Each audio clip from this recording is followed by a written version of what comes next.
Yo, sa main Nirvana MB na naman nga pala to. Ang reviewer na walang tira, men. Kilala nyo na, walang iba. At kung di ka pa nakasubscribe, men, baka naman pwede mong i-click yung subscribe button dyan sa Gedli para at least, men, updated ka sa mga ilalabas nating mga reaction video ng mga rap battle, songs, at everything, men. Pero ngayon, ito, first time natin makakapag reaction video / review na rin from FRBL, men. Ito, laban to ni James Overman versus Sir Ses. Parang ganun nga ang pagkakabigkas yata dyan. Pero ito, men, background lang. Trip ko kasi yung mga banata ni James Overman. For some reason, men. Sobrang trip na trip ko yun. Kaya, kumbaga, sinusubaybayan ko talaga siya, men. Regardless kung saan liga siya lalaban. At ito, men, patan na natin yung original link nitong laban, men. Nandyan pa rin sa description. At let's do this.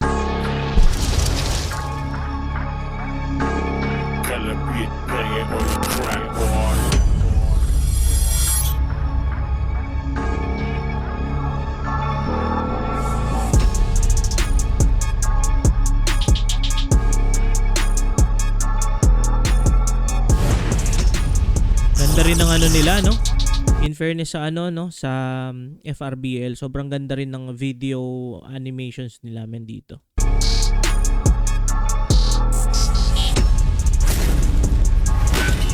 Uy, grabe rin yung nila, men. Yung judges nila, oh. Manda B, Apex, Numeru, Zaki, Sayad at Apok.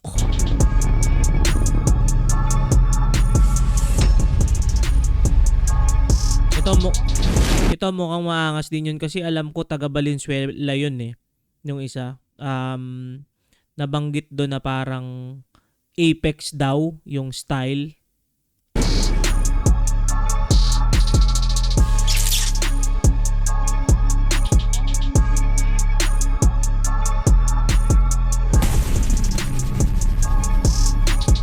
Andaksan 7.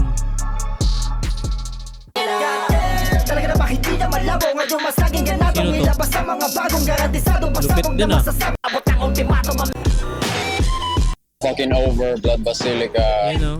Pinagandaan ko yung kalaban ko sa panonood ng documentaries tungkol sa human evolution. At nanonood ako ng Mulan.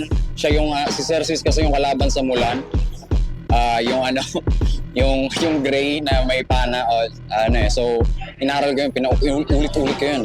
Xerxes ng Triangulo, X saya, diba? Tulad ng dati, nood lang ng mga past battles niya. Parang style ni Batas yung kaya lang wala masyadong balbas na ganito katulad nun sa akin, solid. Yung kanya parang napilitan lang. Yun lang naman, pinanood ko lang mga battle niya, no? Katapusan mo na. Doon ko ilalabas. Wala rin siya doon sa gilid, men, no? Bas lahat ng cruelty ko, dito ko lalabas yung tulak. Siguro yung performance niya, laging hindi malinis. Doon siya laging sumasabit. Oo, men, totoo yun. Pero kung sa tingin ko, men, kung may i-deliver lahat ng mga linya ni James Overman, men, sobrang iba talaga yung estilo niya, men. Sariling siya mismo yung estilo niya, men. Wala siyang kagaya. For me, tapos sobrang kakaiba pa. Hindi siya nakakagawa ng perfectong round. Big shoutout sa lahat na naniniwala pa rin kahit medyo mabagal yung Oo naman, men. Isa ako sa naniniwala sa iyo, men. James Overman. Isa akong fan mo, men. Rise. May mga tao na nagsasabi na na-inspire ako silang magsulat ng mas mabuti. Kumbaga nakakalaki ng puso. So, thank you. Salamat at nandiyan pa rin kayo kahit na pawala-wala tayo sa eksena, pero hindi naman nawawala yung gutom, nandiyan pa rin.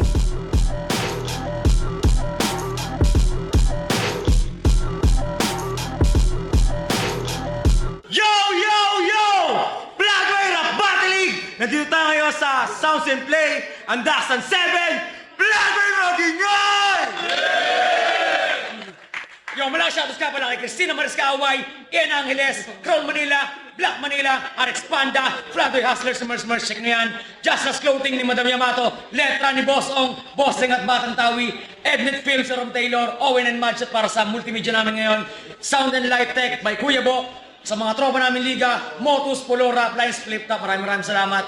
sa guest judges natin, Apex, Sayad, Zaki, Rafian, Mandabaliw at Numerous. Yon. Pero sa kaliwa ko, galing Cavite City pa para sa inyo, magingay para kay Serses! Araw sa Triangulo sa Maginako, Camille Kobe, Couplings Basketball. Yo! Sa akin naman, galing pa dito sa Pasig para sa inyo, magingay para kay James Overman!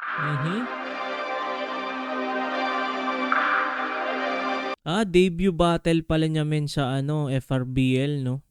Kasi alam ko MC talaga siya ng Motus. It's motherfucking over.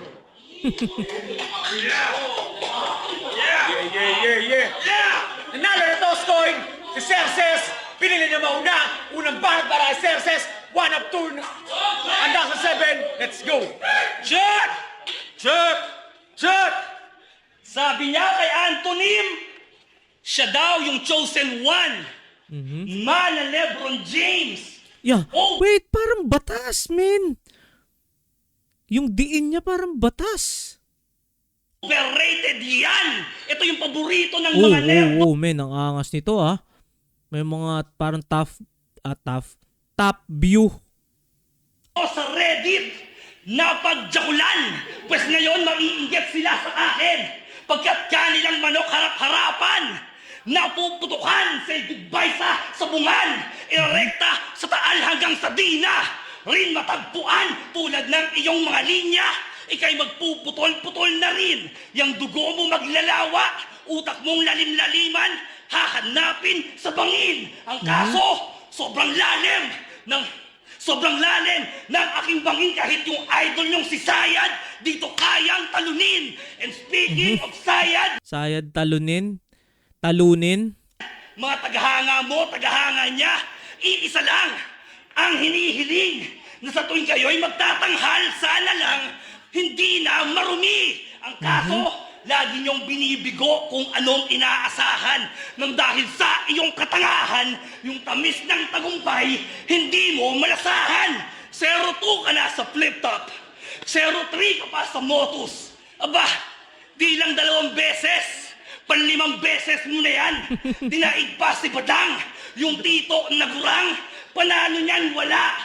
Tamang si James ka nga, na napalaban dun sa Warriors na Durant noong 2018. Finals, di ba merong James na nawalis? Oo nga, no? Parang, ito lang, yung reference niya kay James, LeBron James, ilang talo muna siya sa finals, no, bago niya nakamit yung kampiyonato. So, Miami Heat 2012, tapos 2013 yung back-to-back champ niya. Pero 2006 nag-NBA final siya, so 1, 2. Natalo sila noong 2011. So sa Spurs at saka 2 lang, no, hindi 3. Sige, 2 kasi sa flip top. Okay, parang ganun yung parang ganun yung nagigess ko. Natalo si LeBron James ng 2 muna bago manalo. Pero yun nga, sa Motus, 3 na rin daw Ngayong FRBL Finals, tong James na tinangkilik ng pandemic, agad-agarang napalis. Kasi nga kanina pa nalalawayan ng aking mga dura. Kung pang-anim na kahig mo na to, wala pa rin matuto ka na magtagalog ng diretso. Hindi yung panay alanganin ng bitaw, parang gender ni Serdeo. At di na rin sikreto na ganito. Mga kursunada ng mayor na makasama sa preso. Yung tipong birheng makukulong tapos lalaya na yung butas. Napansin ko, men, hindi ko sure kung napipick up ba ng maayos ng mic nila dito yung audio. Parang hindi siya yung tutok dun Parang rinig mo pa rin yung ewan ko, men, parang may weird akong naririnig dun sa audio. Parang hindi siya properly set up na napipick up nung shotgun mic sa taas yung boses. Ng puwet, galata na ng Reno, putang ina mo! Parang si Julia Barreto, yung artista na flat-chested. Oo, yung wala kang future dito. Ang tanging bukas sa iyong Flat-chested, Walang future. Nag-aantay, kabaong, patinitso, lugaw, cappuccino, yung lamay, parang sa kasino, panay chips. Sa ibabaw ng lamesa, walang maaninag na mamiso. At sa araw ng libeng, madalas na makalimot, makikita, nakalimo. Ikaw ay inabuso nitong tito ng di Nakalimusin. pa hinihipo. Hindi pa iniipo, Tito Badang na naman. Men, solid yun first time kong mapanood ang sources. Pero in fairness, malupit din yung mga niya, mga banatan niya. May konting reminiscing lang sa style ni Batas, pero still okay naman para sa akin. Yung kumbaga yung niya, yung mga angle okay din tungkol kay James Overman, yung mga past niyang mga battle, I mean yung record. Okay men, okay sa akin. Pero tingnan natin men kung makakasabay si Overman. Round 1, let's go. Unang banat, James Overman. Let's go! Saktong kamukha ko si Leonidas, mukha kang binabaybas. Mukha mo iniisip ni Mike Swift nung sabi niya, the Aitas.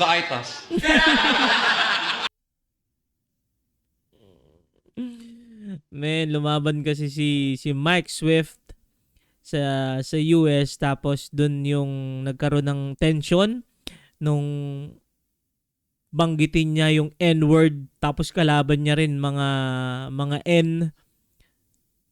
Tapos sabi explanation doon ni Mike Swift doon sa laban niya na yon. Doon din sa live mismo. Look at the Aitas, man, yung parang mga unang Pilipino na yun nga mga negro or maitim. Tapos yun ang nagamit ni James Overman dito. Mukha kang mahalagang parte ng kasaysayan ng Visayas. Si Manong maraming mapapahirapang historian. Yung pangalan niya Persian, yung mukha niya Mangi Mongolian. Okay ba akong Oo nga no. Yung itsura niya na parang Mongolian, kamukha nung nakasakay sa kabayo men, sino yun yung yung naghari ng marami siyang nasakop men. Basta men, comment nyo sa baba. Nakikita ko lang siya sa utak ko pero hindi ko masabi kung anong pangalan niya. Mongolian? Tang-inang pambungad yan no? I guess ganyan Yun si Genghis Khan. Kamukha niya si Genghis Khan. Maitim nga lang kasi alam ko si Genghis Khan maputi yun talaga ako. Or medyo lighter yung skin. Kakaiba masyado. Ang kaso, hindi Wait nga men, ang dami kong sinabi, puro pause. Balik ko na onti men. Ganito yung style natin dito men sa reaction video natin. Sometimes, inihimay-himay natin ng onte, pause, paliwanag, output. Para maging men, ang reaction video ay para maging transformative. Hindi yung, depende sa kanya-kanyang style men. Ganito kasi yung style natin dito. Unlike dun sa sinasabi nilang standard na kailangan patapusin yung MC yung round 1 or yung linya tapos tsaka i-explain. So, kung di nyo trip to men, ayun, marami naman kayong mga pwedeng spatan na gumagawa rin ng reaction video men. Especially yung mga flip-top MCs. okay ba akong goal lang? Tang-inang pambungad yan no? I guess ganyan talaga ako. Kakaiba masyado. Ang kaso, hindi to Cavite, dito sa Pasig ang tao sanay na sa bago. Si Kagawad nag-flood sakto, pigaan ng trapo. Personalan lang gago, no to politics. Di ako yung Siga sa Pasig, ikaw yung Cavite sa Cavities. Sabi ng Dentalica Dental Clinic, ngipin ng Homo habilis. Hindi ka pinagpala at hindi ka papalarin. At putang inakatatang, hindi mo ako mamamain. Walang papunta ka palang, pabalik na ako kung iba tayo ng tatahakin. So gawa tayo ng katagang bagay sa kasaysayan natin. Pawala pa lang yung tsansa mo, matagal nang nasa sakin. Tuwang-tuwa ka sa parents bill ni Panfilo Lacson. Mukha kang magaling mag-spell ng Scarlett Johansson. Na maraming irarason. Hindi ko masyado na-guess yun, Scarlett Johansson men. Ano ba yung pelikula? Or ano? Or In a way, ako rin nag-Jurassic Park Marathon kakaaral ng dinosaur. Nagkamali ka ng focus. Pinanood kitang mapahiya sa Titus Bloodway at Motus. Ang tigas ng ulo neto. Pachycephalosaurus. Alam niyo, hindi nyo alam yung dinosaur na yung may helmet yung gano'n. Tangina, pati dinosaur ano. Alam niyo sa national yung kartulinang merong science, math, Dati kabisa ko yung lahat, tas bagong batch re-restock. Yung nanay ko kasi kay estilo nyo sa Ekisan sa Etivac. Panay-patong lang ng poster, maitago lang yung hollow blocks. Hindi nyo alam kung matatawa kayo doon or maawa sa akin. Hindi lang halatang husto. North Triangle, San Roque, pinalaki rin ng squatter to. In a sense, hindi lang ikaw yung pinadala ng triangulo. Kalata may lamang sa akin tong puki ng into. Mas malala sa'yo, hinihingaan ko dati ng pamasko. Isang salang lang ng Bryan Adams, tang inapaldo. Do I have to say the words? Basta ano yan, 300 yun.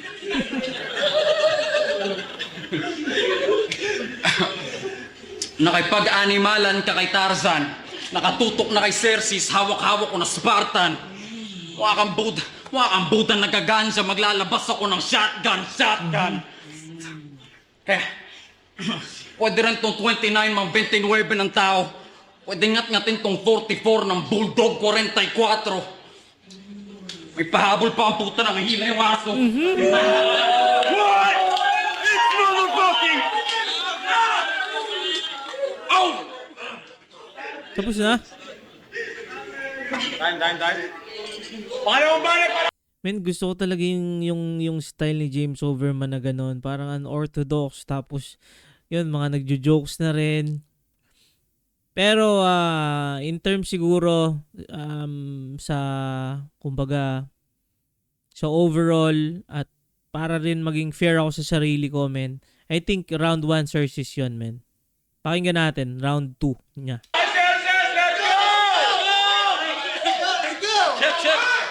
Check. Paboritong MC din ni Arik. Siya yung saitong mabuti. Isipin nyo, wala pang napapatunayan nung unang laban nagkalat pero agad-agaran, pinabattle pa uli. Putang ina, kuhang-kuha niya. Yung kiliti ni Arik, palibhasa, alam nyo ng lahat kung ano requirement sa uprising. Kaya yung pag-joke, madalas niyang ginagamit o Uprising, pag-joke. Sige, tingnan natin. Ang madalas lang naman mag-joke sa uprising is si Sayad at saka si Apok. Si Goryong Talas, medyo sakto lang naman, no? Hindi naman siya ganun kagrabe. Pero yun lang Pero the rest, si Batas, si Keija dati. Okay, malupit din yung mga parang talinhaga rin yung mga ano ni Keija. Sino pa ba ang uprising? Si Balakid, medyo pwede rin. Si Balakid din pala. Si Tweng, hindi nakakalimot si Tweng. May dalang props yun. Sino pa bang mga uprising? Yun lang yung nasa top of my head, man. Sadya mo yun! Nagbabaka sakali sa uprising ay mahugot. Sa battle, di baling wala na raw masabi. Kasi sa tingin niya, yun ay good shot sa Pangulo. Ano ka? Si Bongo kay Digong? Pwestong mahilig mag-Ingles, mabibigyan ng X kahit hindi hurado si Binoy. Nang sa gayon, magkaroon ka na ng linyang tatatak sa iyong bibig pagkat uuwi ka na bingot. Pero di basta-basta bibigwas. Then jab straight sa kahuk. Panay haymaker ang makikita, parang highlights lang ni Wilder. Tapos yung video nakalupa ulit-ulit. Ka nababagsak. Wilder, Deontay Wilder, men, sobrang grabe yung nun. Yung kanan nun, men. Sobrang si Bronze Bomber, no? Pag nasunto ka talaga nun, tulog. Pero still, nabutasan siya sino yun? Si Gypsy King. Nalimutan ko yun, si Gypsy King, nabutasan siya nun. London Bridge! Sa awitin na pambata! Mga performance niya, di pwedeng ikumpara! Sa hit song ni Rob Thomas at Santana, yung tapatan nyo ni Il sobrang lamya. Hindi yun ako consider na bakbakan. Mas tawag doon baklaan. Parang Serdeo versus Jonas. Kaso lang yung sa inyo ni Kevin, di na kailangan ng make-upan. Ang lansa-lansa nyo. Ano? Bar fight na ba yun? Mas violente pa yung aurang hindi pa nakakita ng binaba na short. Ganto ang itsura ng mga madalas biktima ng hold-up. Ganto naman ang itsura ng hold-upper. Na mahilig lang sa Pornhub. Kaya nga taggipet o taglibog, bisyo ko manutok at ngayong ikaw ay natutukan, ikaw na ang bahala kung ibibigay lahat o lahat ito susubok. Bakit nga ba tong si James Overman? Kasi nga sobrang hilig sa reverse cowgirl na position. Nung siya ay musmus pa, magdamag sumasakay sa putang inang tsubibo. At ngayong matured na siya, sapat na daw ilang minutong pag-upo sa mga 6 inches na chorizo. Pero sa akin, baka hindi ka mag-enjoy. Pero hindi dahil ako'y kinulang sa pulgada. Di mo to gugustuhin kasi yung burat ko, puro nana. Ako'y kumandot. May tulo ba yun? Burat ko, puro nana. Ako'y kumandot ng puta na may tulo para lamang na mahawa. Nang sa gayon, ikaw ay bugahan ng melted cheese dyan sa bunganga.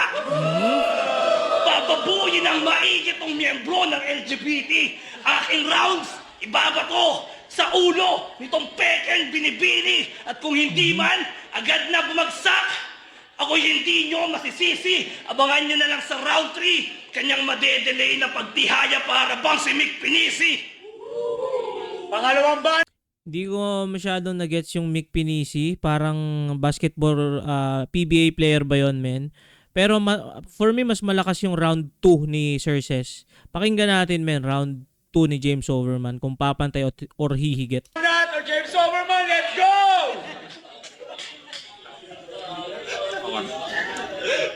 Okay, rape bars, kinda gay. Napansin niyo ba na mga pangit lang yung nagbabanta ng rape? Kasi kung ako yung nagsabi ng ganong threat, baka yung kalaban ko magsabi na okay, ano time and place?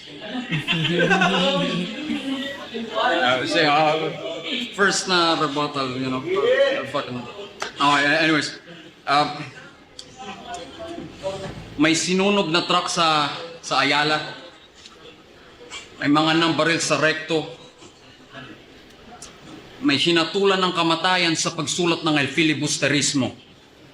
Pakinggan natin ang kasaysayan pag siya'y nagparinig ng echo, kasabay ng matungis na batas, yung pagbabalik ng fuego. Biglang naging tol sa akin, no? Makasarileno, o baka Nazareno sa tapat ng Fariseo. Kasi tinularan mo yung balbas. Tinularan ko kung paano niya tinataas yung antas.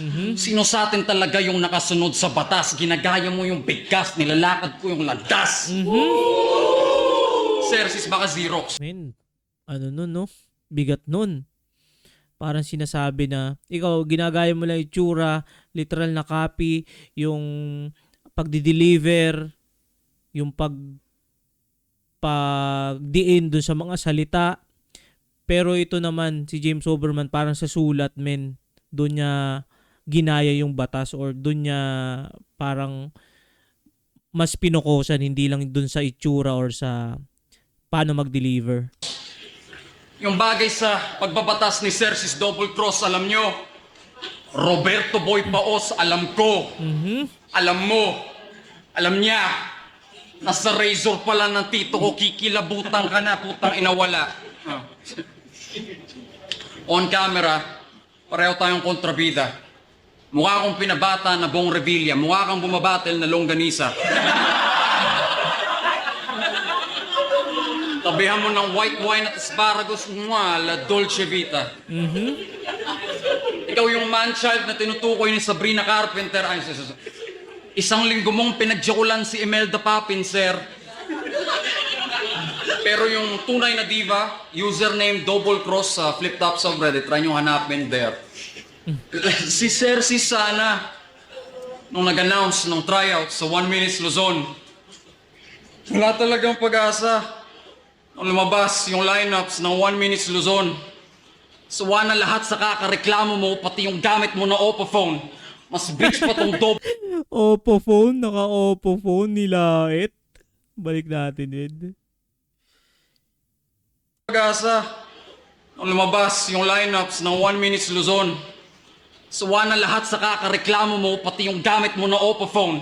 Mas bitch pa tong double X na may double X chromosomes. Tapos iyakin ka pa pag nag-choke ka dong. Nung nakalimot ka kay Blaster, sabi mo, utang ina! Utang ina! Tangin ng whining yan, lumagpas sa soprano. Talagang yung manong pa yung madamdamin masyado. XY, kalalaki mong tao. XY chromosome? Ang masaklap mapagpatultong tong bakla na tulongges. Wala akong battle na yung kalaban ko, masayang binasa yung comments. No offense. Nasusundan ko ikot ng mundo at naglalaro ka ng Jolens. Ako'y kasing takaw na baunawa, gago-agaw at tensyon, yes. Nakaabang sa araw na sisikat, tas biglang buenas noches. Yung anak mo namamanghasa sa kung paano ka naging tatay.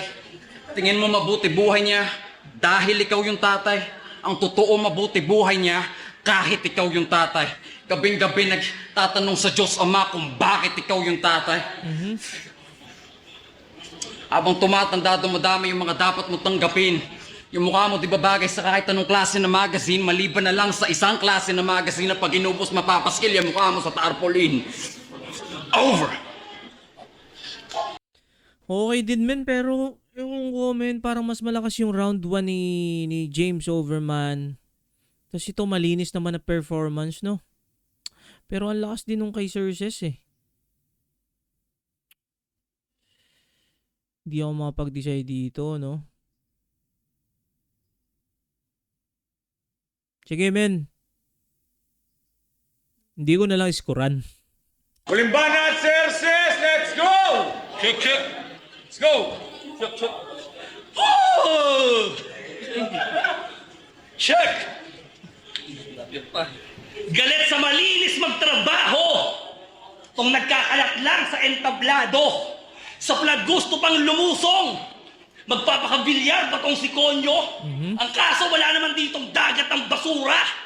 Ang babaha dito dugo mo. Kaya ako'y di nakikinahon, di ka na makakaahon tatatak. Bawat punto kong ibabaon tila tinta sa karayong papatak. Luha ng iyong kaalak sapagkat makakagat nitong balakon pagkatapos ko sa bis na mabanges ang sunod. Pusi na maamo na aking tsatsap-tsapin tatadyarin hanggang sa maging sopong na asado. Palagi tong nauutal. Siguro nga kaba... Parang ano men talaga, batas men oh, yung ano niya. Na ano ako men, para sa akin men, nababother ako. Tapos yung itsura, parang batas din. Sige men, round 2, bigay ko yun kay James Overman men, parang na ano na ako, na parang hindi ko na maano yung sa ano ni Batas men. Parang si Batas na yung nakikita ko dito na pwede nating masabi na Temu version, parang ganoon men. Sa kape na sobrahan itong bading. Cravings niya kasi barako. You know, So paano barako. ba nanalo magiging luni na ako? Kasi nga, ako'y tuluyan ang napanot. So, at sa flip top, siguro di na nga papasok. Pero bago ang lahat, ibabatig-bag ko muna tong pinilit na ipasok ko o para kang burat na ginamit na pandonselya. Ang kaso sa puwet ka ipinasok, kaya sa iyong paglabas, puro shit lang ang nakikita. Oo, nagkakalat lang yan. Kaya nga dapat bitbitin na lang mga bouncer. O di kaya sa sunod mong paglabag para di na magkalat, magsuot ka naman ng pampers. Kasi sanggol pa nga, palagi niyang nadadapa, halata naman sa standing. 0-5, sa battle, ginawa mo na ata, bisyo ang mag-planking. Ito may naalala ko, no, yung mga parang na masasabing copycat ni Batas, si Dopey men. Sipin mo si Dopey, sobrang gaya niya si Batas, yung itsura niya, yung balbas niya. Pero iba naman yung style niya, more on joke siya men. Ito, as in Batas talaga lahat, literal. Delivery, yung garalgal, yung itsura, lahat men, complete package Batas na to na Temu version. Sa eksena ako'y wala na ang dating. Sa battle ko wala na rin nasasabit. Ibig lang sabihin sa akin, wala kang aasahan na karisma. Kahit pa yung record mo ay nagpapakabagsek kesa sa aming dalawa. Tapos na ano ko lang men, no, na-realize ko lang ngayon na parang may konting bias nga Kung halimbawa ito, idol niya si Batas, ginagaya niya si Batas yung style. Pero ang dami rin namang pattern or yung blueprint na galing kay Looney. Pero parang sa bagay, nasabihan din naman kasi sila, no? Like, sino ba yung kopya ng Looney? Sina Juan Tamad. Dati. Pero, ewan ko men, parang, ang ano lang, parang, nakakapanibago lang na makita yung style ni Batas. Tapos yung looks din. Pipiliin ng mga taong makita si Lana Rhodes mag-spit. Sobrang pangit kasi ng yung linya. Parang pek-pek na sisilip kapag may lola na nag-split. Sa akin, buhay niya nag-iiksi na para bang hindi na muling kakain ng pansit. Yung tipong hindi aalukin ng kapitbahay kahit pa magsoli ng walis. At ngayong naisoli na yung sinasakyan ng witch, malamang sa malamang makakatikim na naman ng SWIFT at sa FRBL. Kung yung sarili pirit pa rin isisiksik, lahat kayo mababahin sa paminta kong madidikdik. Kasi nga, umibabaw ka kay Rayan hanggang siya ay magtapos. Pagtapos niyong mag-69, ngayon ka naman na double cross. Uling banat para kay James Overman. Okay din men yung kay Sir Ses, pero yun nga men, na ano na ako, parang siguro ko kung ibang angulo or ibang ano, mako-consider ko pa, parang naumay na ako men dun sa style na pinakita niya sa round 3. Ito, pakinggan natin men. Sa round 2. Ano na bang round? Cancer? Let's go! Kilan pala, Sinet kilan. up na kayo, sir. Sinet up na ni Rhea, ni Emzite, ni Gapo sa kanyang pagtatapos. Tinimbre ka kay Cersis, ganyan kanila, dinoble cross. Tang inang tsupayan, abot esophagus. May isang pangalan na lang kinulang, boss. Si Alaric Yuson. Huwag kang umasang madadaan mo yon sa pagjajaol mong closer. Ako yung paraan niya para ipamukha sa yung it's motherfucking over. Huwag nyo nang itanong kung kailan bibigyan ng shot to. Huwag mo nang paabuting pinipilit mo yung tao via spirito ng baso. Boss Ari. Pinipilit yung baso, yung sa spirito, yung parang sa Spirit of the Glass men, no? Yung gagalaw, tapos parang pinipilit yung tao, na parang pinipilit maniwala na totoo yun, parang ganun men. Baka naman, tang inang yan. Ang kapal na mukha mo, kaka-DM kay Enigma. Mas makapal yung mukha ko, kaka-DM kay Miss Ninya. Burado na yung CCTV ng linya-linya. Historically, yung Cersis ng kasaysayan, deboto ng Zoroastria. Ito yung relihiyong pinagkuhanan ng konsepto ng Mesaya. Pero pag nag-iisip ka ng Diyos ngayon na galing sa kanlurang Asya, ang kilala natin Heso Kristo at hindi Ahura Mazda. Cersis nakakailana. Yung Ekisan, ganun-ganun yung pagkakakilala. Yung pinanggalingan ni na Miraj Manuel Kilua Katana, yung nakakaalala sa nanguna, wala na. Lahat ng kasaysayan ay labang Judea at Roma. Unang bigkas ng Overman ay sa labi ni Zarathustra. Achimenid God King Xerxes, so Diyos ka ng Diyosa. Tinapat kay double cross, ikatlong cross sa Golgotha. Fun fact, yung wika ng Hudyo walang letrang X. Kaya Ahasveros ang tawag nila kay Xerxes sa Old Testament. So yung Xerxes na pangalan, di nila kayang bigkasin, parang si Enigma rin. Kung gaano ka ka-Xerxes, gago nakakatakot. Sa dami-dami ng pinundar, hindi makapasok-pasok. Sinumpa ka ng magulang, sinumpa siya ng magulang niya mula nung sinilang to.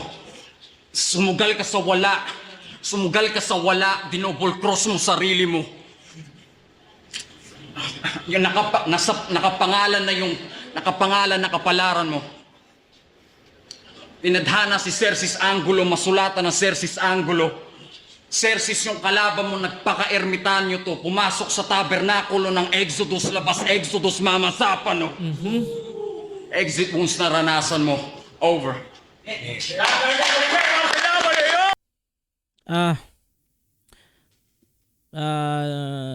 and 3 for me. Konting mga slip-ups ni James Overman. Konting-konti lang.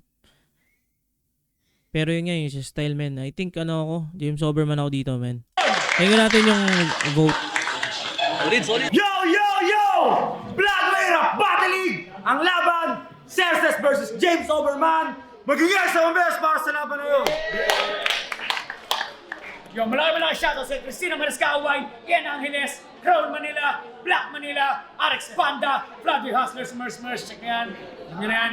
Just Las Clothing, letra ni Boss Ong, Boss Teng at Batang Tawi, Ednet Films Aaron Taylor, Owen and Madshot para sa multimedia namin ngayon. Pati kay Patik na team, Sound and Light Tech, kay Kuya Bok, Motos Polo Rap Lines Flip Top para sa mga tropa naming liga dyan. Maraming salamat. Guest judges natin, Apex Sayad, Apoc, Zaki, Rafian, Manda Baliw at Tumirus. Riyon, ang boto ng Urado, 3-0 para James Overman. Yun nga, men, no? James Overman. Tingnan natin, men, yung sasabihin ng hurado. Doon ako curious kung same ba siya ng tingin kong katulad ko na walang tira or normal na fan lang ng battle rap. Binoto ko si James Overman. Overall, kahit hindi na natin i-round kasi para naman malakas yung nila, 1 to 3. Maganda rin yung material ni Cerces talaga. Siguro mas lamang siya sa delivery, tsaka sa conviction. Yung nga lang talagang every rounds mas malaro yung ginagawa ni James. Medyo mas ma-technical, which is siguro preference, pero yun nga, solid. Malinis performance ni Cerces ni James Overman. Ito ko si James Overman. Si Cerces, sobrang linis. Ay, wala na. Nasaan na yung ibang tatlo lang palang judges. At yun, men, kung nakaabot ka sa puntong ito, baka naman pwede mo i-click yung subscribe button dyan sa Gedli para at least updated ka sa mga ilalabas natin mga reaction video katulad nito, men. At yun lang muna for this video. Ingat palagi. Good vibes. Subscribe. Peace. Brah!